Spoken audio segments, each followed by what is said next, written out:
Chapter number 7। कल हमने पढ़ा था कि प्रोटिस्टा के बारे में पढ़ा था कि व्हाट आर प्रोटिस्ट। आज हमने ये देखना है कि प्लांट लाइक प्रोटिस्ट कैसे हैं। कल हमने एनिमल लाइक प्रोटिस्ट देखे थे, आज हम प्लांट लाइक प्रोटिस्ट देखेंगे। हमने कहा था प्रोटिस्ट से कुछ ऐसे प्रोटिस्ट हैं जो फंगस लाइक होते हैं, कुछ हैं प्लांट लाइक, कुछ हैं एनिमल लाइक। जो एनिमल लाइक थे उसको हमने प्रोटोजोआ कहा था, जो प्लांट लाइक प्रोटिस्ट हैं उन्हें एल्गी कहते हैं। अगर एक होगा तो उसे एल्गा कहते हैं, ज्यादा होंगे तो उसे एल्गी कहते हैं। तो इसकी सबसे पहले जो बेसिक कैरेक्टरिस्टिक्स है वो ये है कि ये फोटोसिंथेटिक होते हैं, इनमें फोटोसिंथेसिस होती है, इसलिए ये प्लांट लाइक प्रोटिस्ट हैं।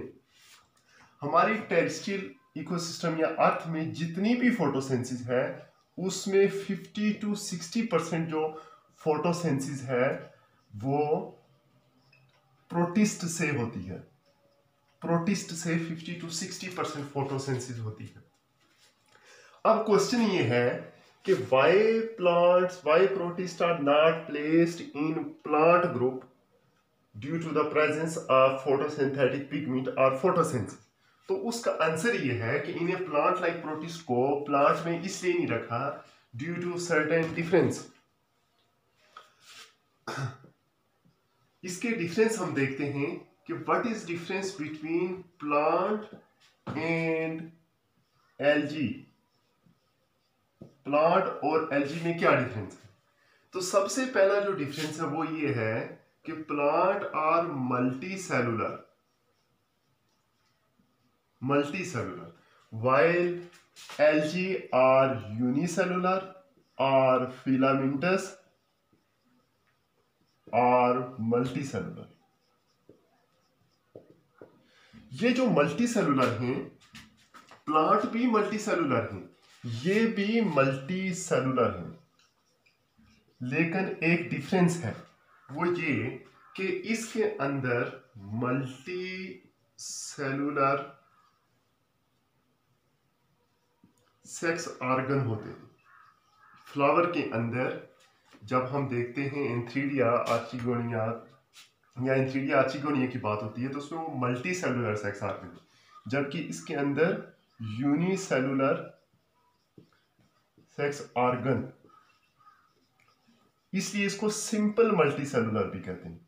तो सिंपल मल्टी सेलुलर वो एनिमल्स होते हैं या प्लांट या ऑर्गेनिज्म होते हैं जिनमें यूनिसेलुलर सेक्स ऑर्गन हो, उसे सिंपल मल्टी सेलुलर ऑर्गेनिज्म कहते हैं। इसके बाद जो दूसरा डिफरेंस है वो ये है कि इन प्लांट्स एम्ब्रियो बनता है, जबकि प्रोटिस्टा के अंदर, एल्गी के अंदर एम्ब्रियो नहीं बनता। और इसका जो एम्ब्रियो है ये प्रोटेक्टेड होता है बाय पेरेंट्स टिश्यू, जबकि in case of algae zygote बनेगा और zygote is not protected by parent tissue.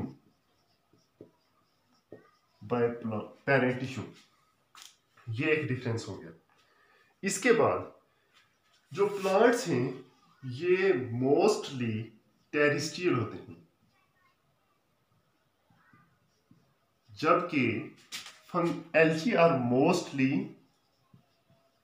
Aquatic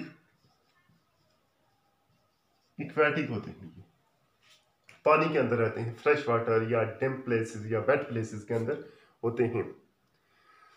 इसके अलावा प्लांट्स में वेस्कुलर बंडल, जाइलम और फ्लोएम होते हैं, जबकि in algae they lack vascular bundle, xylem and phloem, and also stomata is also absent। अब जो हमने एल्गी हैं, एल्गी की बात की कि कुछ यूनिसेलुलर होंगे, कुछ फिलामेंटस होंगे और कुछ होंगे सिंपल मल्टीसेलुलर।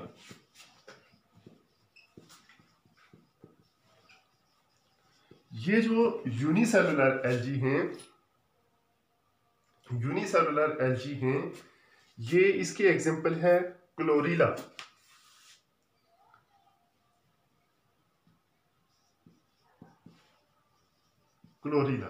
सिंपल मल्टीसेलुलर है, इसमें हम पढ़ेंगे ब्राउन एल्गी और डिफरेंट टाइप्स हम उसकी पढ़ेंगे कि कौन कौन सी उसकी एल्गी की डिफरेंट टाइप्स हैं।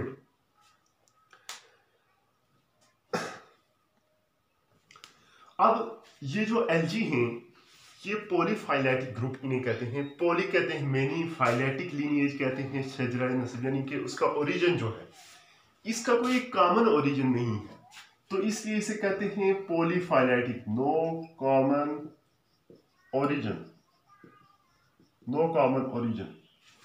अब इसके बाद एक टर्म है थैलस, इसके no true leaves, stem and roots, उस स्ट्रक्चर को कहते हैं थैलस।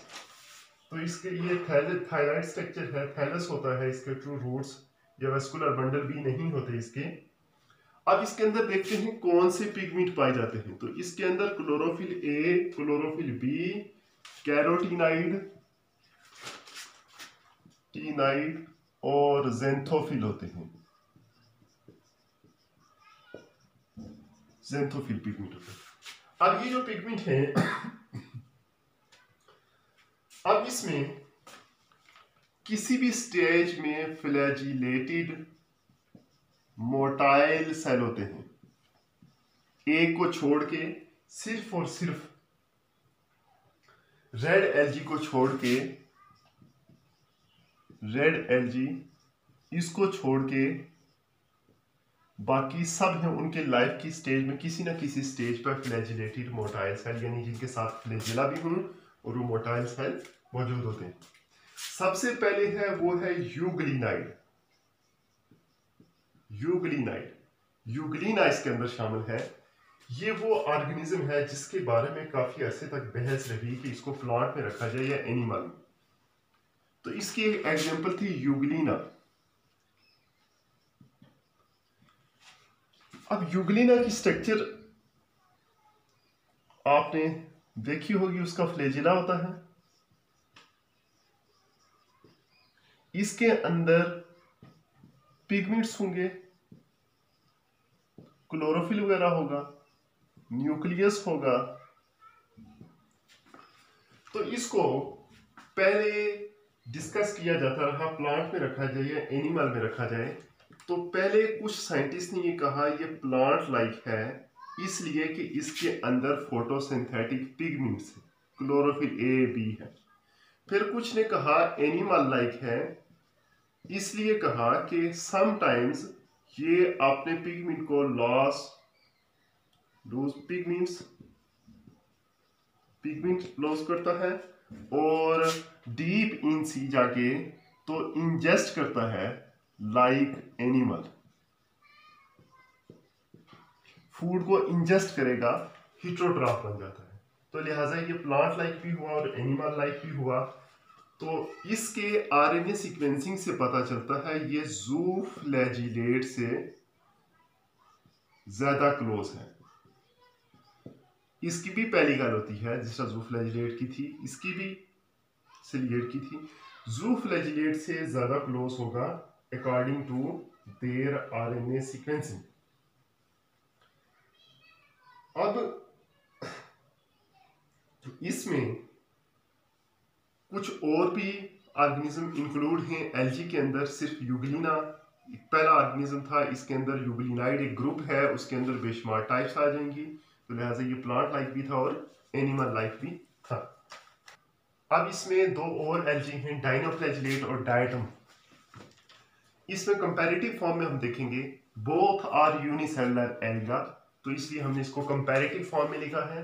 दूसरी जो इनमें सिमिलैरिटी है वो शेल की है कि जो डाइनोफ्लैजिलेट है उनका शेल सेलुलोज से मिलकर बना होता है, सेलुलोज प्लेट से, जिसके अंदर सिलिका साल्ट इम्प्रेग्नेट होता है, यानी कि सेलुलोज होंगे, सेलुलोज के अंदर सिलिका अटैच होगा। इसके बाद ये जो डायटम है इनका शेल सिलिका से मिलकर बना होता है और इसके टू शेल आपस में ओवरलैप होते हैं, जस्ट लाइक पैटी डिश की तरह ओवरलैप होते हैं। ये टू शेल सिलिका से मिलकर बनाते हैं, ओवरलैप होते हैं जस्ट लाइक पैटी डिश। और जो डायटम है ये फर्स्ट मेजर प्रोड्यूसर हैं aquatic marine ecosystem. Marine ecosystem में जितनी भी न्यूट्रिशन प्रोड्यूस होती है सबसे ज़्यादा डायटम की पार्टिसिपेशन है, और dinoflagellata second major producer of marine ecosystem.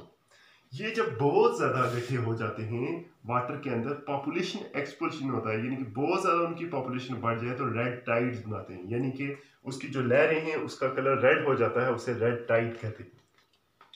अब इसमें ये कुछ डिफरेंसेस थे और इम्पॉर्टेंस थी। अब आगे आ जाते हैं ब्राउन एल्जी।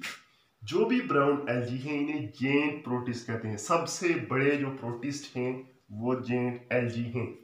इनकी जो लेंथ है वो 75 मीटर तक भी एक्सीड कर सकती है। सबसे जेंट एल्जी हैं, या इसको जेंट प्रोटिस्ट भी कह सकते हैं, सबसे बड़े प्रोटिस्ट हैं उसे कहते हैं कैल्प्स, KELPS, कैल्प्स। ये जो कैल्प्स हैं ये टफ एंड लेदरी होते हैं, और इनकी स्ट्रक्चर जो लीफ लाइक इनके ब्लेड्स होंगे, इनके जो लीफ की तरह की स्ट्रक्चर होगी उसको हम लीफ लाइक, इसको कहते हैं ब्लेड, लीफ लाइक ब्लेड होंगे। स्टेम लाइक स्टाइप, जो स्टेम की तरह की स्ट्रक्चर होगी उसको स्टाइप कहेंगे, और जो रूट की तरह की स्ट्रक्चर होगी उसको होल्ड फास्ट कहेंगे। तो ये इसके होल्ड फास्ट है। तो ये शॉर्ट क्वेश्चन आता है, what is kelps, right it's different parts. तो ये कैल्प्स के जो लीफ लाइक ब्लेड होंगे, स्टेम लाइक स्टाइप्स होंगे, और root like basal hold fast होंगे। अब ये जो ब्राउन एल्जी हैं ये कूलर मैरीन वाटर में पाए जाते हैं, जो ठंडे पानी के एरिया होता है उस साइड पे ज़्यादा तो पाए जाते हैं, इंटरटाइडल रीजन में पाए जाते हैं। और इसकी एक एग्जांपल है लेमिनेरिया, लेमिनेरिया इसकी एग्जांपल है। तो ये कैल्प्स एक शॉर्ट क्वेश्चन आता है। अब इसमें रेड एल्जी आ जाता है नेक्स्ट, ब्राउन एल्जी के बाद। रेड एल्जी जो है वो इंटरवोन फिलामेंट, डिफरेंट फिलामेंट्स आपस में बुने होते हैं। जिस तरह कोई चारपाई या कोई इस तरह की चीज़ है उस पर रस्सियाँ बनी होती हैं, इस तरह डिफरेंट फिलामेंट एक बुने हुए होते हैं, और आपस में वो डेलिकेट एंड फैदरी होते हैं। डेलिकेट मीन उसमें फ्लेक्सिबिलिटी होती है। ये एक फ्लैट शीट बनाते हैं, इस तरह की एक फ्लैट सी शीट बनाते हैं सेल की, और फाइबर्स की मदद से। ये किसी भी सरफेस के साथ, ये होल्ड फास्ट है, इसकी होल्ड फास्ट की मदद से किसी भी सरफेस के साथ या रॉक्स के साथ अटैच हो जाते हैं। अब इनकी जो सेल वॉल है वो कैल्शियम कार्बोनेट की बनी होती है, CaCO3, कैल्शियम कार्बोनेट की। ये कैल्शियम कार्बोनेट ये लाइमस्टोन बनाता है। जब इनकी डेथ हो जाती है तो फिर वो वाटर की डीप सरफेस के अंदर कैल्शियम कार्बोनेट जमा होती है। कैल्शियम कार्बोनेट जमा होने की वजह से कोरल रीफ बनता है, तो लाइमस्टोन बनता है। इसकी एक एग्जांपल है पॉलीस्फीनिया। इसके बाद green algae, green algae, green algae को इसके ग्रीन कलर या पिगमेंट्स की वजह से कहते हैं। इसमें 3 रिजेम्बलेंस हैं प्लांट के साथ। सबसे पहली जो रिजेम्बलेंस है वो है पिगमेंट्स की। पिगमेंट्स की देखेंगे कि क्या रिजेम्बलेंस है। इसके अंदर chlorophyll A, chlorophyll B, carotenoids, ये पिगमेंट पाए जाते हैं जो कि प्लांट के अंदर भी पाए जाते हैं इन क्लोरोप्लास्ट। इसके बाद जो दूसरी रिजेम्बलेंस है वो ये है कि energy storage product, energy storage product in the form of, इसमें एनर्जी स्टोर होती है स्टार्च की फॉर्म में, जबकि इन केस ऑफ प्लांट्स उसमें भी एनर्जी रिजर्व होती है in the form of starch. इसके बाद प्लांट्स की सेल वॉल है वो भी सेलुलोज से बनी होती है, और ग्रीन एल्जी की सेल वॉल भी सेलुलोज से मिलकर बनी होती है। अब जब हमने इसकी RNA सीक्वेंसिंग की, तो उससे हमें पता चला कि प्लांट और एल्जी हैं, इन्हें कहते हैं मोनोफाइलेटिक लीनिएज, कि इनका प्लांट्स और एल्जी का जो लीनिएज है वो सेम है, वो एक ही इनके इंसेस्टर सेम थे। इसके एग्जांपल में आ जाएगा वॉलवॉक्स और क्लोरीला आ जाएगा। ये वॉलवॉक्स और स्पायरोजेरा और क्लोरीला ये एग्जांपल हैं ग्रीन एल्गी की। क्लोरीला एक बड़ा इंपॉर्टेंट क्वेश्चन है, इसमें से आता है व्हाट इज क्लोरीला। तो क्लोरीला एक यूनिसेलुलर एल्गा है जो कि नॉन मोटाइल होता है, नॉन मोटाइल। ये ज्यादातर फ्रेश वाटर इकोसिस्टम में पाया जाता है, फ्रेश वाटर इसका हैबिटेट है। अब इसके इंपॉर्टेंस क्या है, ये चूंकि यूनिसेलुलर है इसको लैब के अंदर ग्रो करना बड़ा इजी है, लिहाजा जो भी हम फोटोसिंथेसिस पे रिसर्च करते हैं, फोटोसिंथेसिस पे हम रिसर्च करेंगे, उसके लिए फोटोसिंथेसिस में रिसर्च के लिए यूज होगा। और दूसरे नंबर पे चूंकि फूड की भी डेफिशिएंसी है, दुनिया पॉपुलेशन के बढ़ने की वजह से फूड की डिमांड ज्यादा है, लिहाजा अल्टरनेट सोर्स ऑफ फूड के तौर पर भी हम इसको देख रहे हैं क्लोरीला को, कि फूड की डेफिशिएंसी को पूरा करने के लिए अल्टरनेट सोर्स ऑफ फूड के तौर पर भी ये काम आ जाएगा। तो क्लोरीला एक शॉर्ट क्वेश्चन है, इसकी कैरेक्टरिस्टिक्स याद रखनी है और इसके इंपॉर्टेंस याद रखनी है। ये जो आज का टॉपिक था वो था एलजी। एलजी में हमने देख लिया कि कौन कौन सी उसकी टाइप्स हैं, कुछ यूनिसेलुलर थी जैसे डायटम थी और डायनाफ्लैजिलेट थी, और मल्टीसेलुलर थी ब्राउन एलजी, रेड एलजी और ग्रीन एलजी। इसको कंपैरेटिव फॉर्म में याद रखना है। और नेक्स्ट टॉपिक में हम फंगस लाइक प्रोटेस्ट को डिस्कस करेंगे। आज के लिए इतना ही टॉपिक। अल्लाह हाफिज़।